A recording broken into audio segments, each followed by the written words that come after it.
Amen. Amen. Si quelqu'un n'est pas fatigué, aidez-moi encore à acclamer pour le Seigneur.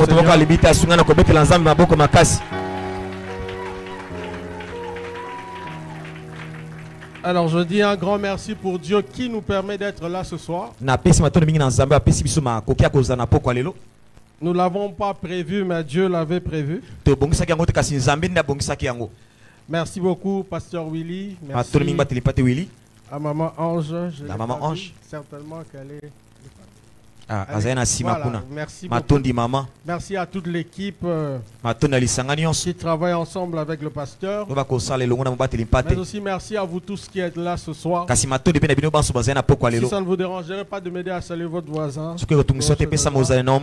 dis-lui que Dieu te fasse du bien cette semaine. Je dis aussi un grand merci à notre pasteur, mon pasteur, le pasteur Trésor, qui m'a délégué, comme le pasteur l'a dit tout à l'heure, le pasteur Willy l'a dit, afin de le représenter parce qu'il a été empêché ce soir. Et nous rendons grâce à Dieu pour ce qu'il permet que nous soyons là ce soir. Je dis un grand merci parce que ce n'était pas prévu que je sois là, mais vous savez, Dieu est un Dieu d'imprévu. Cette nuit, alors que je finissais ma prière, je me reposais vers 4 heures.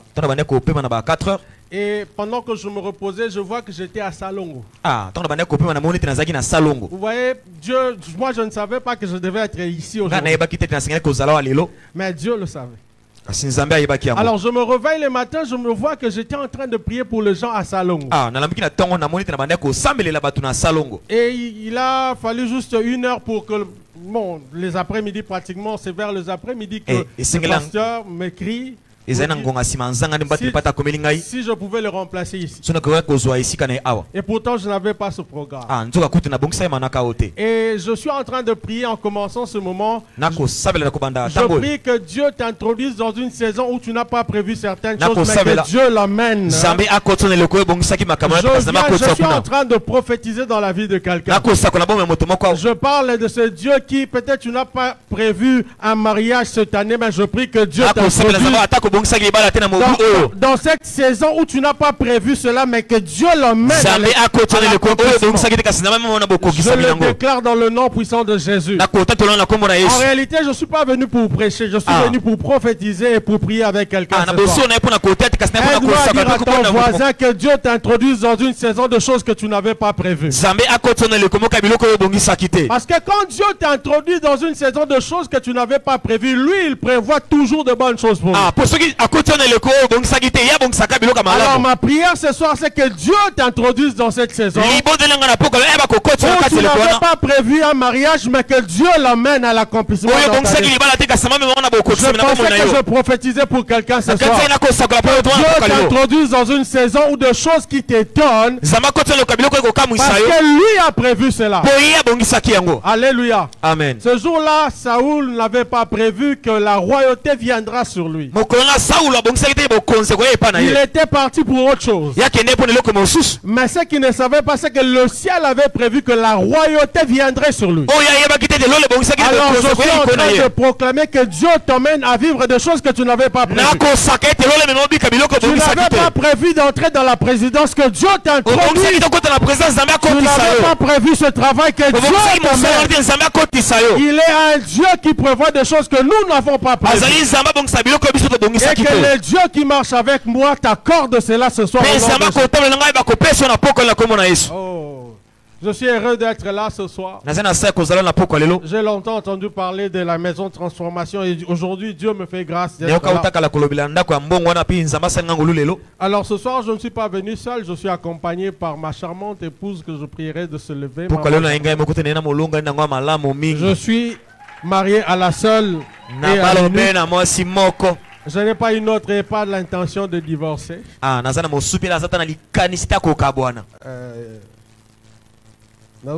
Célibataire, moi, visiter vraiment. Amen. Alors, je suis aussi accompagné de mon frère très cher Kevin, que je prierai de se lever. Bien sûr, avec mon bien-aimé Pacifique qui m'interprète. Amen. Amen. Merci beaucoup. Alors, je vais nous inviter à nous plonger rapidement dans la parole. J'ai quelques minutes seulement dans 2 Corinthiens 2, le verset 11. Le texte de base à ce grand rassemblement. Et ensuite, je nous inviterai à prendre Jérémie 29 du 10e au 11e verset. Je vais lire le texte de 2 Corinthiens 2, 11. Afin de ne pas laisser à Satan l'avantage sur nous, car nous n'ignorons pas ce dessein. Jérémie 29, 10 à 11. Mais voici ce que dit l'Éternel. Dès que 70 ans seront écoulés pour Babylone, je me souviendrai de vous. Amen. Et j'accomplirai à votre égard ma bonne parole. Amen. En vous ramenant dans ce lieu. Car je connais le projet que je formais sur vous, dit l'Éternel, projet de paix et non de malheur, afin de vous donner un avenir et de l'espérance. Alléluia. Amen. Aidez-moi à dire à 3 personnes, Dieu connaît le projet qu'il a formé sur toi. Le grand thème de ces assises, nous n'ignorons pas ce dessein.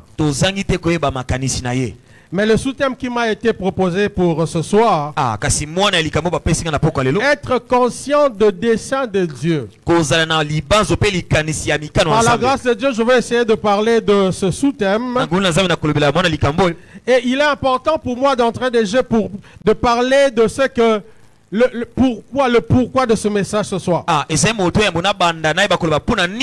Le pourquoi de cette exhortation ce soir. Le but de ce message est dans la mesure du possible nous conscientiser et nous faire comprendre que Dieu a un projet pour notre destinée. Je disais que Dieu a un dessein pour la vie de tout un chacun. Mais il est important de comprendre que savoir que Dieu a un dessein est une chose. Mais en prendre conscience en est une autre. Savoir que Dieu a un projet, c'est une bonne chose de le savoir. Mais prendre conscience de ce bon projet en est une autre. Par le moment, en tant qu'enfant de Dieu, nous savons que Dieu a un bon projet pour nous. Mais il nous arrive dans la vie d'oublier que Dieu a un projet. Quand les difficultés viennent, nous oublions que Dieu a un projet pour nous. Quand les circonstances difficiles nous arrivent, nous oublions que Dieu a un projet pour nous. Et nous nous focalisons beaucoup plus sur le projet de l'ennemi que le projet de l'ennemi que sur le projet de Dieu sur nous. Le texte que nous avons lu en premier, le texte de 2 Corinthiens, parle de ce que Paul, il est en train de parler du projet du diable, pas du projet de Dieu. Il parle du fait que le diable a de desseins contre notre destinée. Et vous savez très bien que le diable, c'est un voleur. Et en tant que voleur, qu'est-ce qu'il peut avoir de bon comme projet? Le projet qu'il a, c'est le projet de voler, d'égorger, de détruire. C'est ce que Jean 10 dit. Donc il n'a qu'un projet, le projet de détruire ta destinée. Mais vous savez, plusieurs d'entre nous connaissons ce projet. Mais connaître le projet de l'ennemi ne produit que la peur, l'angoisse. C'est tout ce cette connaissance peut produire, le chagrin. Parce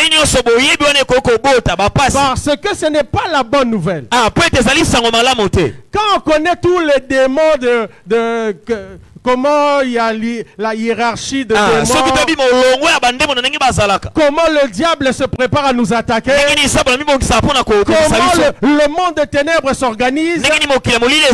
Oui, ce sont des projets que le diable a contre nous. C'est l'organisation qu'il a qui joue en notre défaveur. Mais et puis après, Vous voyez, l'église, nous ne pouvons pas nous focaliser sur connaître le projet du diable. En tant qu'ennemi, nous devons, c'est vrai, connaître le projet qu'il a contre nous. Mais cela ne peut pas être tout ce que nous pouvons connaître. Au-delà de connaître ce que le diable prépare contre nous, il est important de connaître ce que Dieu a pour nous comme projet. Parce que celui qui se limite à connaître le projet que le diable a contre lui, il va développer la peur, il va développer le chagrin, il va développer l'angoisse. Parce que ce n'est pas une bonne nouvelle. La bonne nouvelle est de savoir que Dieu a un bon projet pour nous. Est-ce que je parle à quelqu'un ce soir? C'est-à-dire qu'on sera incomplet, on sera déséquilibré si nous ne connaissons que le projet que le diable a contre nous. Au-delà de connaître le projet que le diable a contre nous, il est important de comprendre quel est le projet que Dieu a sur nous. Aidez-moi à dire à votre voisin, Dieu a un bon projet pour ta destinée. Ceux voisins comprennent été changé voisin. Dieu a un très bon projet pour toi. Dieu a un très bon projet pour toi. La bonne nouvelle, c'est que Dieu, notre Créateur, Dieu, notre Père, a un très bon projet pour notre destinée. Je peux entendre un amen. Il est important de comprendre cela. Donc nous ne pouvons pas rester trop longtemps sur le projet que le diable a sur nous. Certaines personnes à l'église, au lieu d'aller chercher quels sont les projets que Dieu a sur eux, ils passent le temps à aller chercher qu'est-ce que le diable a comme projet contre eux. Et puis après, ça nous sert à quoi ces informations? Avant de chercher les informations qui nous détruisent, je préfère chercher les informations qui nous construisent. Les informations qui nous donnent de l'espérance. Vous savez, ici à Kinshasa, en suivant le média, il y a certains médias qui sont au landian au fond de l'estomac. Bon, fungolika bote ba rebelle ba komi koto. Bilobo makamunyo sama yango ka baloba. Kaka wana. Siko avant na fungola radio na tongo. Il est important d'ouvrir la Bible. Parce que la Bible te donne de bonnes nouvelles. Et bien ça ba tuso ba sala ba crise AVC simplement parce qu'ils ont ouvert la radio le matin avant d'ouvrir la Bible. Et l'information qu'ils ont reçue, ça leur a paralysé. Je prie ce soir que Dieu t'introduise dans une saison de bonnes nouvelles dans le nom de Jésus. La bonne nouvelle de ce soir, c'est que Dieu a un très bon projet pour toi. Le psaume 33, le verset 11 me dit ceci. Le dessein de l'Éternel subsiste à toujours. Et le projet de son cœur de génération en génération. Alléluia. Amen. Quand on parle de projet, quand on parle de dessin, on parle de projet. On parle de plan. On parle de but pour lequel Dieu nous a envoyé sur terre. Je vais essayer de parler de 2 ou 3 choses si le temps me permet. Et après quoi nous allons prier. La première des choses que j'aimerais partager avec nos églises, c'est que Dieu a un plan, Dieu a un projet pour chacun d'entre nous de manière particulière. Je disais que Dieu a un plan, Dieu a un projet de manière particulière pour chacun d'entre nous. Certes, si j'aurais le temps, je voulais bien aussi parler du fait que Dieu a un plan de manière générale, de manière collective. Le Dieu qui a un plan de manière particulière a aussi un plan de manière collective. Il a un plan pour l'humanité. Il a un plan pour le Congo. Il a un plan pour cette église. Là, c'est de manière collective. Mais de manière particulière, Dieu a aussi un plan pour tout un chacun. Nous sommes plus de 8 milliards sur terre. Mais parmi ce 8 milliards, Dieu a un plan pour toute personne vivant sur terre. Dans ces 8 milliards de personnes, toi aussi tu fais partie. Et j'aimerais te dire que Dieu a un plan précis pour ta destinée. Le psaume 139, du 15e au 16e verset dit ceci. C'est le psalmiste qui dit: mon corps n'était point caché devant toi lorsque j'ai été fait dans un lieu secret, tissé dans le profondeur de la terre, quand je n'étais qu'une masse informe.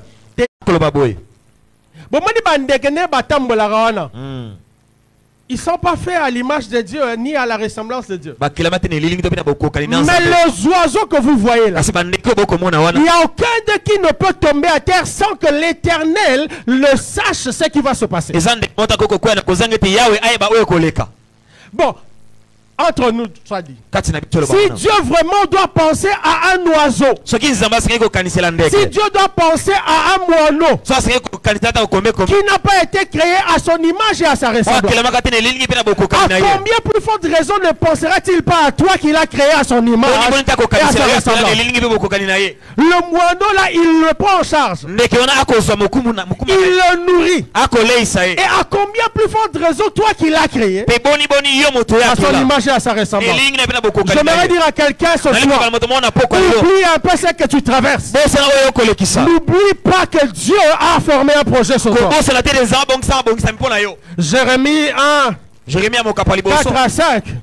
La parole de l'Éternel dit Jérémie, la parole de l'Éternel me fut adressée en ce mot: avant que je t'eusse formé dans le ventre de ta mère, je te connaissais. Amen.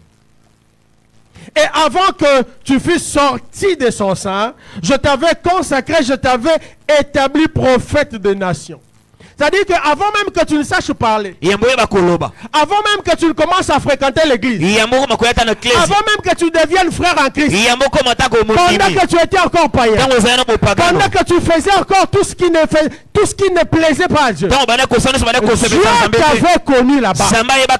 Dieu t'avait choisi là-bas.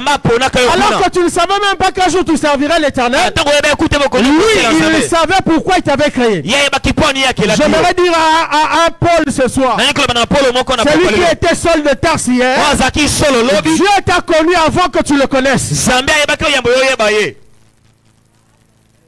Et il a formé un très bon projet. Bien aimé, il est possible que ton père et ta mère ne sachent pas pourquoi tu es venu sur terre. Il est possible qu'on t'ait conçu sans qu'il y ait un projet défini. Ce soir, pendant que je préparais ce moment, Dieu me disait, c'est avant-midi ou cet après-midi, allez. Il y a quelqu'un qui est venu sur terre de manière indésirable. Vous savez, il y a des naissances indésirables. On n'a pas voulu que tu viennes, mais tu es venu quand même. Pendant que et il est quand même.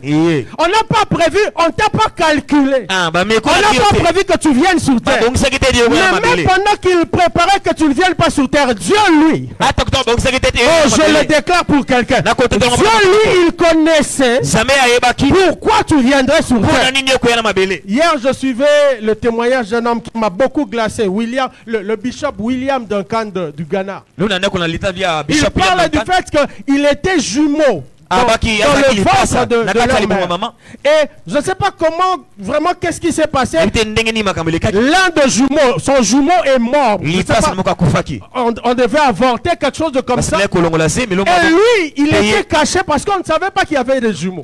On ne savait pas que sa mère même ne savait pas qu'elle portait des jumeaux. L'un des jumeaux est mort. On l'a sorti. Et on pensait que c'était fini. Pendant que même les parents ne savaient pas. Pendant même qu'ils n'ont rien prévu pour toi. Mais le ciel a prévu. Le ciel avait prévu quelque chose.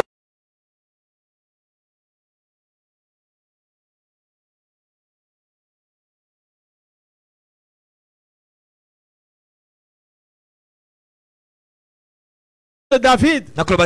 Vous savez, David, c'est un enfant indésirable. C'est un enfant qu'on n'aime pas trop. C'est un enfant qui est venu comme ça. L'enfant d'une prostituée, l'enfant d'une femme non légitime.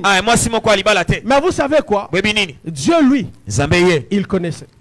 Et il a choisi celui-là qu'on pensait être indésirable.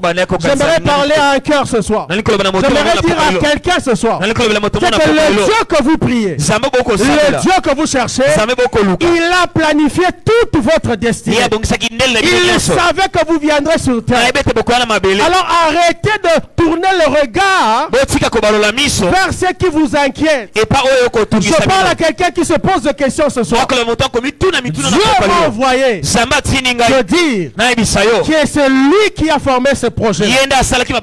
Aidez-moi à dire à votre voisin, tu es le projet de Dieu. Tu es le projet de Dieu. Change de voisin, dis-lui, tu es le projet de Dieu. Tu es le projet de Dieu. Même pendant qu'on n'a pas prévu, on n'a rien prévu pour toi. Les parents n'ont rien prévu pour toi. Et puis à un moment, tu n'as pas prévu que bon, et puis on va se battre petit à petit.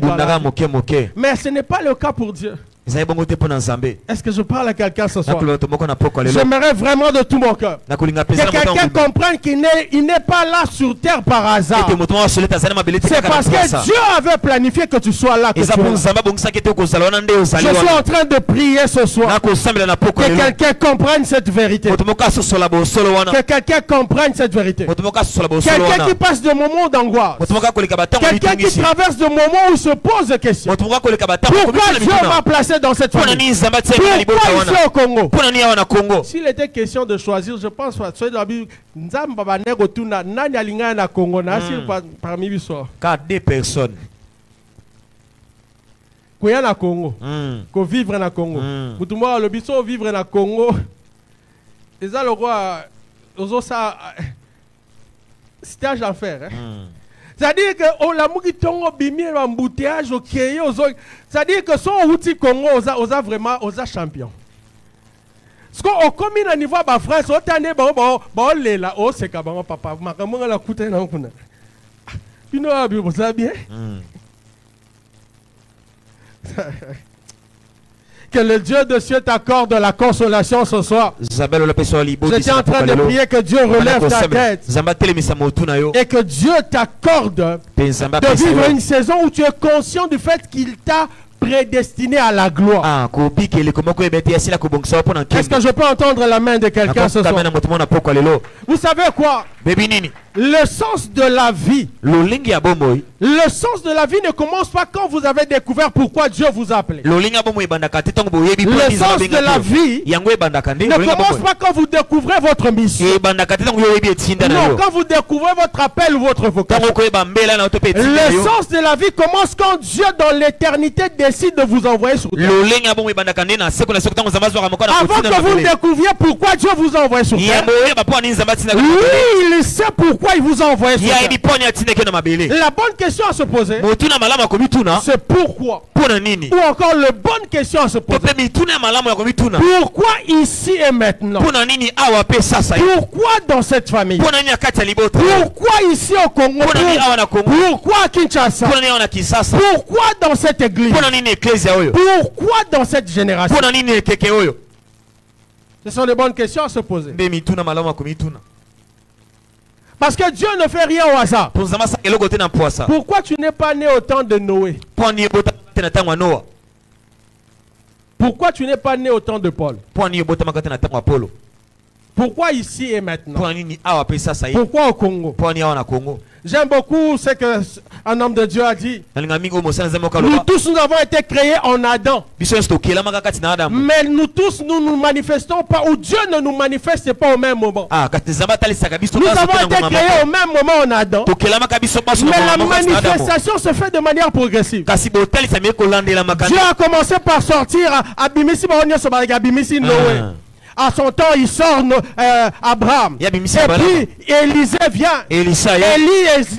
Il sort tout le monde en son temps. Il sort David aussi en son temps. Et puis le temps de Paul arrive. Et puis le temps de Heidi Nabal arrive. Le temps de Catherine Kalman. C'est-à-dire que nous tous nous sommes là comme des réservistes dans le monde. Et chacun, Dieu l'introduit au temps fixé. Et puis en notre temps, Dieu va introduire le pasteur Willy. Dieu va introduire le frère Kevin. Dieu va introduire la sœur Myriam. Pourquoi maintenant? C'est parce que nous sommes adaptés à maintenant. Paul ne peut pas venir maintenant parce que ça ne correspond pas. Vous voyez, ce que Dieu a placé en lui ne correspond pas. Et c'est pourquoi Dieu t'a placé ici maintenant. Parce qu'il a quelque chose à faire avec toi ici maintenant. En cette génération ici, dans ce pays ici, Dieu a quelque chose à faire avec toi. Il y a sa voisin qui a changé de nationalité. Tu fais partie de son banc de touche. Nzamba koti akoti ezalo kwa entraîneur akoti non abando koti akoti ba Messi akoti ba Xavier akoti ba Onyoso. On pensait que c'était le meilleur joueur, c'était la crème de crème. Est-ce qu'après bango batamakasi baroya et puis ayo koti ba Lamine Yamal ba ye. Vous voyez, c'est comme ça que Dieu fonctionne aussi. C'est-à-dire que celui qui vient après Paul, ce n'est pas qu'il est moins que Paul. Mais seulement Dieu sait que c'est maintenant le temps. Et la chose qui se passe maintenant correspond à un critère type pasteur Willy. Quand je lis l'histoire, la biographie d'un homme comme Heidi Nabal, le miracle qu'il a fait, à la Bible. Est-ce que je parle à quelqu'un? Vous n'êtes pas là par hasard. Dieu savait que vous serez là. Et Dieu a pourvu à tout ce qu'il faut pour que vous soyez ici. Et maintenant, c'est-à-dire que yo côté siko. Et je suis en train de prier que Nzamba permettre bisoto mo na makamnyo so achekati na yo. Amen. Nous sommes conçus pour cette génération. Je parle à quelqu'un de cette génération. Nous sommes conçus pour cette génération. Je suis en train de prier avant que tu ne rentres à l'éternité, que tu donnes tout ce que Dieu a placé en toi, que tu libères toutes les grâces que Dieu a placées en toi. Est-ce que je peux entendre ton amen? Que tu libères toutes les choses qui sommeillent dans ta destinée. Le projet de Dieu s'accomplira certainement dans ta destinée. Le psalmiste dit, le psaume 57, le verset 3. Le psalmiste dit, oui, j'appelle Dieu le très haut. La version Semeur dit, Dieu qui mènera tout à bien pour moi. Le psalmiste nous rappelle que non seulement que Dieu a le dessein, non seulement qu'il a le plan, non seulement qu'il a le projet, mais il finira par accomplir tout ce qu'il a prévu pour. Alléluia. Amen. Une autre vérité importante que j'aimerais partager, c'est que le plan de Dieu ne souffre d'aucun manque. Le plan de Dieu ne souffre d'aucun manque. Parce qu'au ciel, il n'y a pas de manque. Quand on parle du projet, avant que l'enfant naisse, ou encore nous autres quand nous avons été dans le projet, avant que le projet commence, on essaie de faire un plan. On essaie d'élaborer un plan. On essaie de dire, voilà comment ça va coûter. Un plan pour construire une maison, par exemple. Ça devrait coûter $1 million. Ça coûterait autant. Ok, avant de commencer, on se rassure qu'on a de moyens. Malheureusement, vous voyez, il y a certaines personnes qui se lancent quand même quand ils n'ont pas encore de moyens. Ils se lancent dans le projet. Voilà pourquoi vous trouvez plusieurs maisons inachevées, parce qu'ils ont commencé. Ils se sont dit certainement nous allons y aller progressivement. Mais vous voyez, Dieu ne fonctionne pas comme ça. Il est celui qui pourvoit à tous tes besoins. Ça veut dire ceci. Avant que vous veniez sur terre, puisque vous êtes le projet de Dieu, et puisque Dieu a un projet sur votre vie, Dieu a pris le soin de faire tout le calcul qu'il vous faut. C'est-à-dire que ok, ce projet coûterait 2,7 500 000 $. Je donne un exemple. 2 500 000 $. Et Dieu prend le soin avant de te lancer sur terre de rassembler tout ce qu'il faut pour ta destinée. C'est-à-dire que quand tu viens sur terre, tu ne seras pas en manque. Parce que celui qui a conçu le projet qui s'appelle Pichou, qui s'appelle Myriam, qui s'appelle Mami, il a pris le soin d'apporter tout ce qu'il faut comme provision à ce projet. Si les hommes échouent dans leur projet, le Dieu de cieux ne peut pas échouer dans son projet. Parce qu'il a en lui toutes les ressources possibles afin de t'accompagner durant toute ton existence sur terre. Est-ce que je parle à quelqu'un ce soir? Le Dieu que tu viens chercher ici, le Dieu que tu pries, est celui qui a pourvu à tous tes besoins avant que tu ne viennes.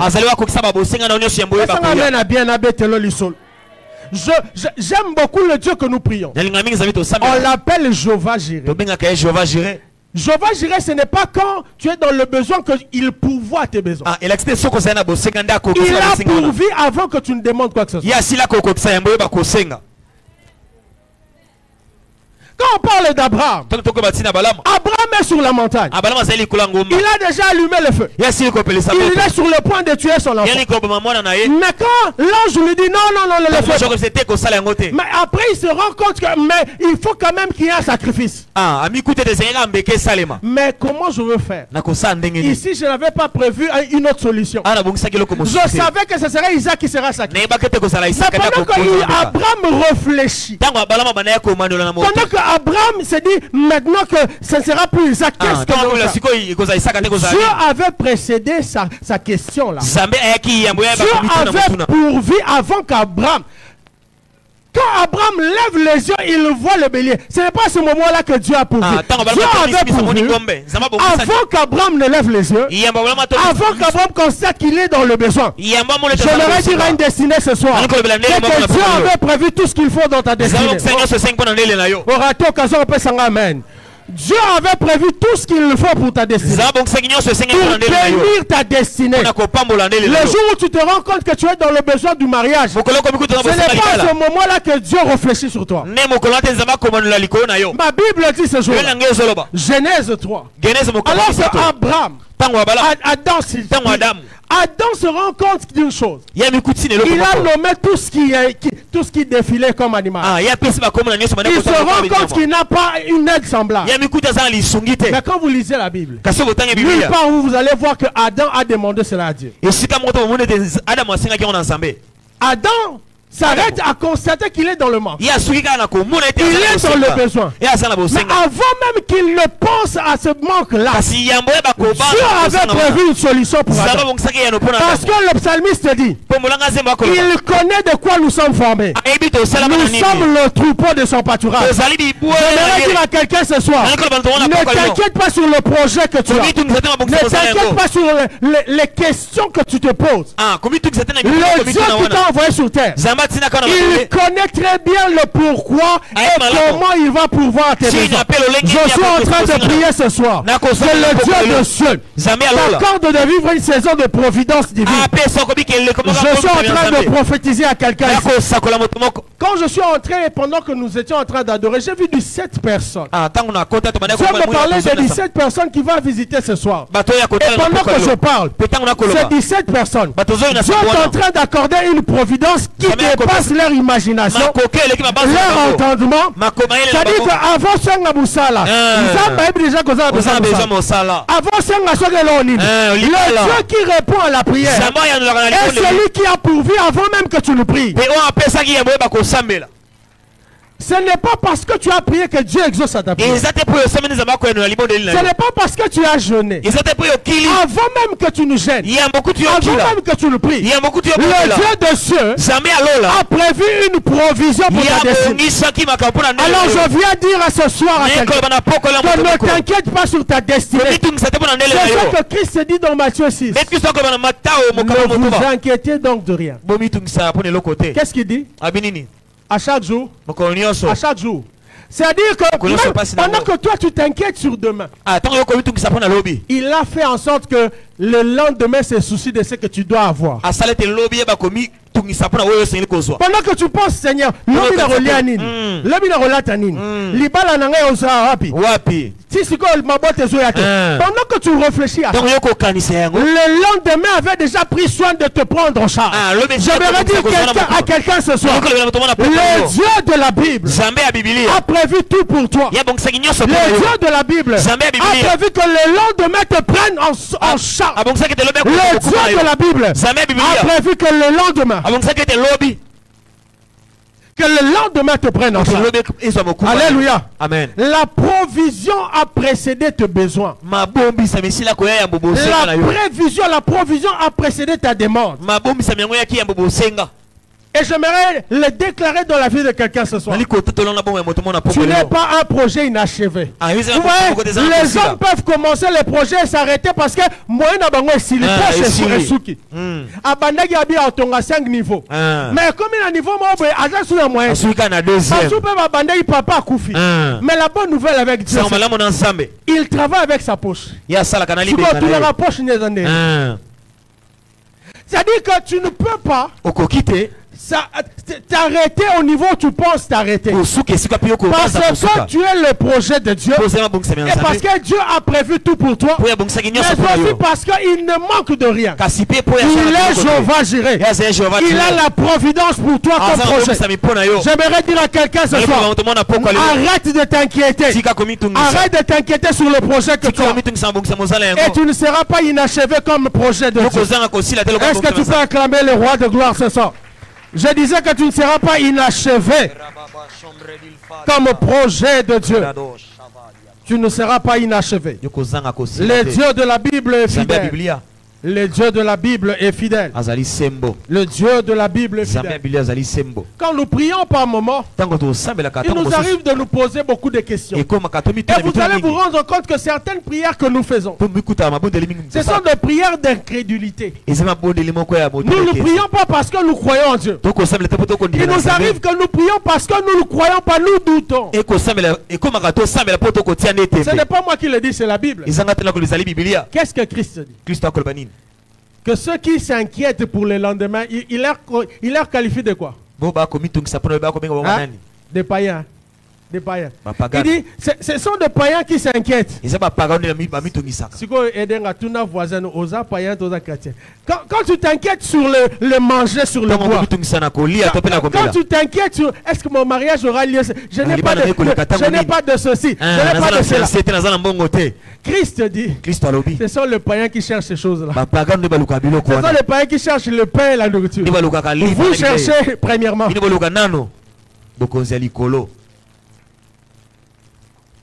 Quand vous savez le dessein de Dieu, quand vous savez pourquoi il vous a placé sur terre, quand vous savez combien il est tellement capable de vous prendre en charge, je m'inquiéterai pourquoi. La question que Dieu m'envoie te poser ce soir, pourquoi t'inquiètes-tu sur ton avenir? Cela ne concerne peut-être pas tout le monde, mais cela concerne quelqu'un. Quelqu'un qui vient chercher la face de Dieu.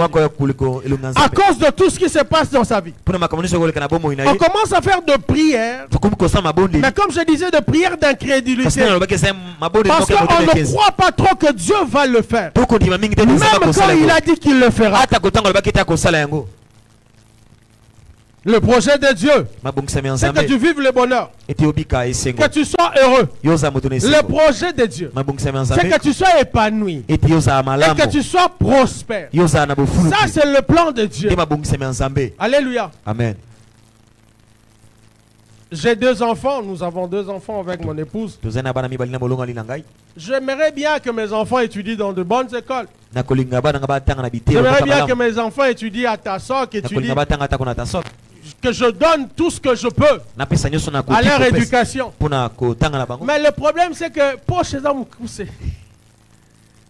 Intention est bien. Mais poche est mon coussé. Intention pendant on a pour aller là. C'est possible que n'appelle ça moutonnier sur $500 n'engageant avant de bimakil. Et ça intention, ça intention. Mais problème au moment c'est que intention te. Problème c'est que je n'ai pas le moyen. J'ai la bonne volonté. Mais je n'ai pas assez. Mais vous voyez la bonne chose avec notre Dieu, c'est que non seulement qu'il a la volonté, il a aussi le pouvoir. Il ne veut pas seulement te faire du bien. Il a la capacité de faire ce bien. Je parlais de ce Dieu qui a la capacité de faire du bien à quelqu'un. Il ne veut pas seulement te guérir, il peut aussi. Il ne veut pas seulement te délivrer, il peut aussi. Il ne veut pas seulement te bénir, il peut aussi. Il ne veut pas seulement changer ta destinée. Il a la capacité de changer. Et je viens proclamer comme un prophète ce soir. Avant que ce programme n'ait fini, Dieu va rencontrer tes désirs. Dieu va satisfaire un cœur ici. Un cœur assoiffé. Un cœur qui est dans le besoin. Dieu va le faire afin de glorifier son nom. Il le fera. Dieu va le faire. Mais écoutez, Église. Dans Jérémie 29, le texte que je nous ai donné, il se fait que nous connaissons le projet de Dieu. Par moment, nous connaissons parce que Dieu nous a communiqué ça. Dieu nous a parlé de cela. Mais il arrive. Il arrive que face à toutes les réalités que nous rencontrons, face à toutes les circonstances qui entourent notre destinée, il y a des choses qui nous poussent à nous poser la question, est-ce que Dieu est toujours là? Il avait dit que il est pour nous un père. Quel est le père qui peut nous laisser comme ça? Il avait dit pour Israël qu'il était son époux et qu'Israël était son épouse. Mais est-ce qu'un époux peut laisser son épouse jusqu'à ce niveau? C'est la question qui se pose ici dans Jérémie 29. Il se pose la question et ils sont en train de douter de la fidélité de Dieu. Et Dieu parle par son serviteur, le prophète, pour leur rappeler de la promesse qu'il avait faite et pour leur dire que je le ferai tel que je l'ai dit. Il avait dit 70 ans passés. Et après ce 70 ans, je vous visiterai. Je vous visiterai. Car je connais le projet. Seigneur, projet on est la situation. Il y a quelqu'un ce soir qui se pose encore la question. Seigneur, quel est ce type de projet que tu as? Tu dis que c'est un projet de bonheur. Mais comment tu permets que j'entre dans le mariage et ça fait faire 3 ans que je n'ai pas d'enfant?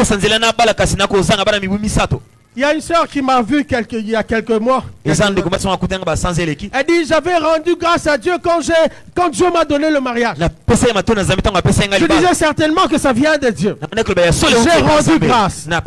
Mais après 3 ans, je suis en train de me rendre compte, c'est comme si ce n'était pas Dieu. Parce que les réalités que je suis en train de traverser, la situation que je suis en train de voir, c'est comme si ce n'était pas Dieu, mais je lui avais rendu grâce. Je suis sur le point de divorcer. Alors qu'il y a 3 ans passés, j'ai rendu grâce à Dieu pour ce mariage. J'ai témoigné de la fidélité de Dieu. Parce que quand je priais, j'ai vu que Dieu a exaucé à ma prière. Mais la réalité que je traverse me fait douter de ce que c'était Dieu qui m'avait dit. Et c'est comme ça que ça arrive dans notre destinée. Qu'à un moment donné, on se rend compte que c'est comme si Dieu, le projet qu'il avait dit là, c'est comme si ce n'est pas ça. Est-ce que c'est seulement le projet de paix ou c'est autre chose? Pourquoi je vis cette situation difficile? Pourquoi telle chose se passe dans ma destinée? À cette personne-là, Dieu m'envoie dire ce soir, il est possible de vivre le contraire de la promesse, mais cela n'annule pas la promesse.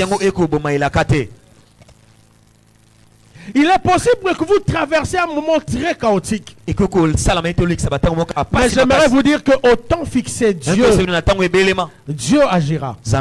Parce que Dieu fonctionne avec le temps. Dieu n'a jamais été en retard. Et il n'a jamais été en avance. Au temps fixé, ma Bible dit, que Dieu se souvient toujours. Et quand Dieu se souvient, sa main entre toujours en action. Ce jour-là, ma Bible dit que Dieu se souvenait de Noé. Mais quand il se souvient, il y a toujours une action qui se passe après. Ma prière ce soir, que Dieu se souvienne d'une famille, que Dieu se souvienne d'une personne qui crie à lui, que Dieu se souvienne d'une soeur ce soir, que pendant cette semaine, que Dieu se souvienne de quelqu'un qui vient chercher sa face ici. Si vous êtes d'accord avec moi, donnez-moi un très bon amen. L'adversité, le combat, les difficultés n'annulent pas les promesses. Aidez-moi à dire à votre voisin, tout ce que tu traverses n'annule pas la promesse de Dieu. Tout ce que tu traverses n'annule pas la promesse de Dieu. Dieu est tellement fidèle, vous savez qu'il peut faire qu'en un jour que vous entriez dans votre destin. Et c'est ma prière pour quelqu'un ce soir, que cette semaine, que Dieu vous introduise dans votre destin. Vous savez, cette nuit-là, il y avait une histoire qui s'est passée. Tout le monde savait que c'était Rachel qui était mariée. Tout le monde cette nuit-là savait. Même Rachel savait que c'était son jour. Toute la famille, les invités savaient que c'était Rachel. Jusqu'à ce que la fête finisse, que les gens se dispersent, que chacun rentre chez lui. Tout le monde savait que c'était Rachel qui était. Mais quand on se réveille le matin, on se rend compte que ce n'était pas Rachel, c'était Léa. J'aimerais dire à quelqu'un ce soir, il est possible que les hommes calculent, il est possible que les hommes planifient des choses, mais Dieu, il y a un Dieu au ciel qui planifie mieux que les hommes. Pendant qu'ils ont planifié Rachel, même celui qui est venu épouser, il savait que c'était Rachel. Mais il y avait un Dieu dans la Bible. Il y avait un Dieu qui écoute la prière. Et ce jour-là, c'était Léa. Le matin, c'était Léa. La nuit, on parlait de Rachel. Le matin, on parlait de Léa. Je suis en train de prier en cette saison de votre destinée. Que Dieu vous introduise dans une saison où la nuit, c'est quelqu'un d'autre, le matin, c'est vous. On parlait, une nomination. Je me rappelle, ça s'est passé ici dans ce pays. On a déjà envoyé le nom à la RTNC. Le président a déjà signé. Il y a le nom de différents ministres. Mais il est arrivé avant que l'on lise le décret. Il y a un coup de fil. Attends. Ne lisez pas encore le communiqué. Dans quelques minutes. Les gars de la RTNC. Bientôt là on va lire. Il y a l'adresse du chef de l'État. Pendant ce temps-là, il y a un appel. Ne lisez pas encore. Papa Nazareth Samoutoumou, je viens comme un prophète dans la vie de quelqu'un. Il y a yo combo barocha tanabik. Qui ça combo là. Et ça qui prévu. Même quand le chef a signé, ce n'était pas le cas. Mais avant que l'on lise cela. Oh, je sens Dieu ici. Avant que l'on lise cela, il y a quelqu'un qui va vivre des choses que je suis en train de parler ici. Parce que quand vous venez chercher Dieu, Dieu est celui qui entend la prière. Et au-delà d'entendre la prière, Dieu est celui qui exauce la prière. Et demande à dire à votre voisin, il va exaucer ta prière. Change de voisin, dis-lui cette semaine. Dieu va rencontrer tes besoins. Change encore de voisin, dis cette semaine. Dieu ne te ratera pas. Dieu ne te ratera pas. Dieu ne te ratera pas. Dieu ne te ratera pas. Dieu ne te ratera pas. Dieu ne te ratera pas. Je ne sais pas par quoi vous traversez. Mais je viens ce soir vous dire de la part du ciel, c'est que celui qui a fait la promesse, il est tellement fidèle. Importe ce que vous, par quoi vous traversez. Israël traverse un moment difficile. Ils se disent, est-ce que c'est vraiment Dieu qui avait parlé des 70 ans? Est-ce que vraiment Dieu, dans son projet là, il peut permettre cela? J'aimerais dire à quelqu'un qui traverse la même situation, Le Dieu qui avait parlé là, il est tellement responsable. Il ne peut pas permettre que son fils traverse des moments comme ça. Mais à cause de sa fidélité de son amour, il peut permettre que tu traverses des moments très chaotiques. Mais il ne t'a pas lâché. Parce qu'il a dit qu'il sera là tout le jour. Alors que tu traverses ce moment-là, il est là et il sera là. Dieu ne t'a pas oublié. Dieu ne t'a pas abandonné. Il a dit qu'il sera là. Je suis en train de parler à une maman ce soir. Que Dieu ne t'a pas oublié. Même pendant que tu passes de moments de tribulation à Babylone, loin du temple là-bas, tu te dis, est-ce que c'est le même Dieu? Je rappelle ce soir que Dieu ne t'a pas oublié. Il a dit il sera là tout le jour. Écoutez-moi, église. Le psaume dit, le psaume 34, il arrivera souvent que le diable attaque le juste, mais l'Éternel l'en délivrera. Combien? Comment? Toujours. Entre toujours et souvent, qu'est-ce qui est permanent? Dites-moi, église, qu'est-ce qui est permanent entre souvent et toujours? Ça veut dire que le diable de temps en temps peut venir te toucher. De temps en temps il peut venir te visiter. Mais Dieu sera toujours là. Il n'est pas question de sentir que Dieu est là. Il est question de savoir que Dieu est là. Le problème avec nous l'église, nous arrivons à un moment où nous pensons que Dieu n'est pas là. Pour que l'on croit que Dieu est là ce soir, il faut qu'il y ait sensation. Il faut te sentir présence anime. C'est la chair qui a réagi. Ce n'est pas toujours Dieu. Parce que même le diable aussi peut agir de la manière. Vous sentez des frissons. Cela ne veut pas dire que c'est le Saint-Esprit. Il est important de savoir que Dieu est là et il sera toujours là. Il a dit là où deux ou trois se réunissent en son nom, il est là. Alors il y a des gens qui attendent. Tout le monde a mis l'inga pour tout le monde a dit tout sentir. Il n'est pas question de sentir. Voilà pourquoi, à cause du fait qu'on veut toujours sentir, l'occultisme s'invite à l'église parce que nous voulons sentir que Dieu est. J'aimerais dire à quelqu'un que Dieu est ici. Pendant que nous prions ici, Dieu est là. Pendant que tu cherches sa face, il est là. Il y a des moments où tu n'entends rien. Tu n'as aucune parole prophétique. Tu ne sens rien.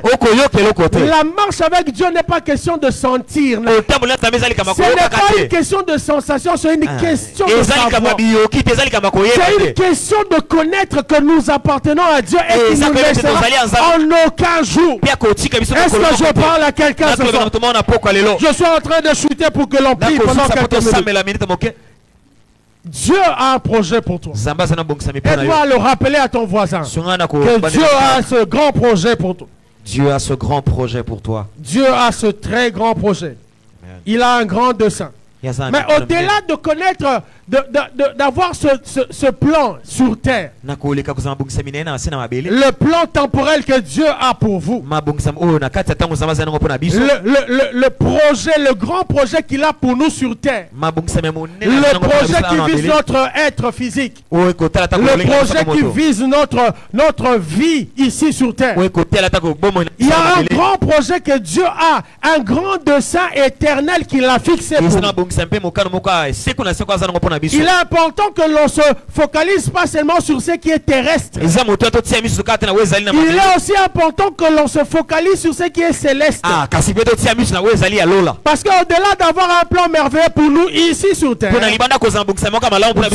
un plan merveilleux pour nous, mais dans le temps, dans l'éternité. Le temps me manquerait pour commencer à dérouler tout ce qui a trait à l'éternité, le plan que Dieu avait pour nous. Ou encore le plan que Dieu a pour nous. Dieu a un grand plan pour nous. Et j'aimerais rapidement prendre Ephésiens 1. Je veux finir. Ephésiens 1, 9 à 10. Ma Bible dit ceci: nous faisons connaître le mystère de sa volonté selon le bienveillant dessein qu'il avait formé en lui-même. Vous voyez, quand Dieu a formé le dessin, il n'y avait personne. Dieu l'a formé en lui-même. Un très bon projet pour le mettre à l'exécution lorsque le temps serait accompli. De réunir toutes choses en Christ, celles qui sont dans le cieux et celles qui sont sur la terre. C'est ça le grand projet de Dieu. Au-delà de ce projet que Dieu a fixé, depuis Genèse, Dieu a fait connaître le dessein qu'il avait pour l'humanité. Sauver l'homme, sauver l'humanité. Mais au-delà du fait qu'il veut sauver le monde sur terre, au-delà de ce dessein, de ce grand dessein ici sur terre, il y a un grand projet que Dieu avait en vue. Et le grand projet de Dieu, c'est de réunir toutes choses en Christ Jésus. Aidez-moi à dire à votre voisin, réunir toutes choses en Christ. Depuis Genèse, Dieu a commencé ce projet-là. C'est-à-dire qu'au-delà d'avoir une perspective terrestre de projet de Dieu, il est important parce que c'est ce que Éphésiens, Paul nous dit dans Éphésiens. Il veut nous faire comprendre qu'il y a un autre, un plus grand. Le plus grand projet qui englobe le projet terrestre de Dieu. C'est de réunir tout en Jésus. De réunir tout en Jésus. Et parmi les retombées de ce fait qu'il réunit tout en lui, nous trouvons cela dans Éphésiens 3, 11 à 12. La Bible dit, selon le projet qu'il avait fait depuis toujours, ce projet, il a réalisé dans le Christ Jésus notre Seigneur. Quel est ce projet? Nous sommes unis au Christ et nous croyons à lui. Nous avons donc la liberté de nous approcher de Dieu. Amen. Avec confiance. C'est-à-dire que parmi les retombées que nous avons de ce grand dessein de l'Éternel, de réunir tout en Christ, nous avons la liberté d'accéder au Père. Nous avons la liberté d'accéder au Dieu, le Père. Et si nous avons cette liberté d'accéder à Dieu, qu'est-ce qui nous priverait d'avoir la liberté d'accéder à toutes les choses matérielles? Qu'est-ce qui nous empêcherait, si nous avons accès à Dieu, d'avoir accès à toutes les autres choses? Alors je suis en train de prier, je déclare ce soir que tu aies accès à la bonne santé, que tu aies accès au mariage, que tu aies accès à la stabilité. Puisque tu as accès à Dieu, je suis en train de proclamer ce soir que tu as accès à la divinité, que tu as accès à la santé divine, que tu as accès à la vie. J'appelle la stabilité dans ta vie, j'appelle la promotion, j'appelle le succès. Est-ce qu'on peut se lever alors que nous acclamons le roi de gloire?